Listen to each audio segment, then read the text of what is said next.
In our last devotional, we left off with the Apostle Paul having been arrested.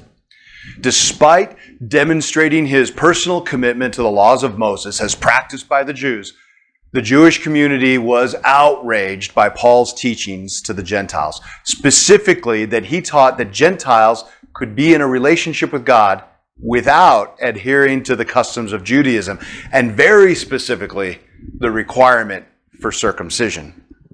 We pick up today's story at verse 37 of chapter 21. As Paul was about to be taken inside, he said to the commander, "May I have a word with you?" "Do you know Greek?" the commander asked, surprised. "Aren't you the Egyptian who led a rebellion some time ago and took 4,000 members of the assassins out into the desert?" "No," Paul replied. "I'm a Jew and a citizen of Tarsus in Cilicia, which is an important city. Please, let me talk to these people." Well, what we quickly realize here is that in this exchange between the Roman commander and Paul is that the Romans really have no idea what's happening. Although they're responsible for maintaining order in Jerusalem, they haven't made the effort to understand the people they're in charge of governing.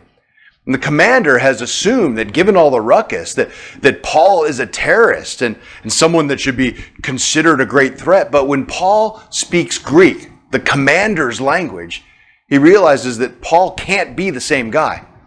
Now, Paul asks for the chance to speak, and the commander goes ahead and allows it. And what we read then is Paul's personal testimony. And what's most interesting is that the crowd seems to be listening very intently. That is, until he says something that makes them stop listening.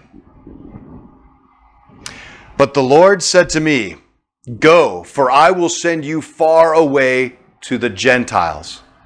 The crowd listened until Paul said that word.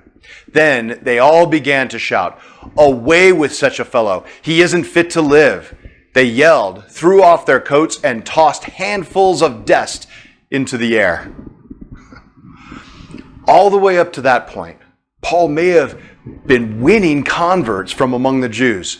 But the moment he said Gentiles, the wheels came off the bus. The Jews were so proud of their exclusive status as God's only chosen people that they couldn't imagine any circumstance in which Gentiles could be recipients of God's grace. The commander, still not clear about what's really happening, brings Paul into the fortress with the plan to beat Paul until he confesses to whatever it is he did to cause such an uproar. But before the whipping begins, Paul announces that he is a legitimate Roman citizen and that he was born as a Roman citizen. Now, while the Romans ruled with an iron fist, they were very serious about due process for their own citizens. And this commander was about to violate that due process for Paul. Now, we're going to continue the story in our next session. But the one thing that jumps out at me is both the rioting Jews and the Roman commander seem to be making the same basic mistake. They're jumping to conclusions without listening to the whole story.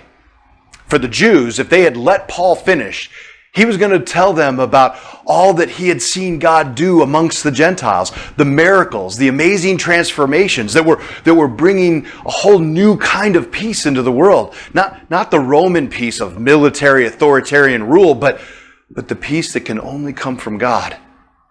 As for the Roman commander, he keeps assuming that he knows what's going on, that first Paul is some sort of foreign terrorist that likely deserves execution. And even when Paul corrects that, he still assumes that Paul's just another annoying Jew, never bothering to ask Paul to simply tell him his story. Too often, we are all guilty of hearing what we want to hear without listening to the whole story or asking the obvious questions. As we seek to grow in our understanding of God, it is imperative that we listen carefully to the whole story.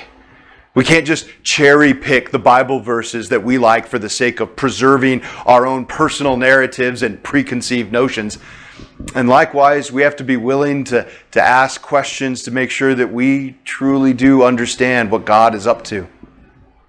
Our goal is to know and share the truth of Jesus Christ.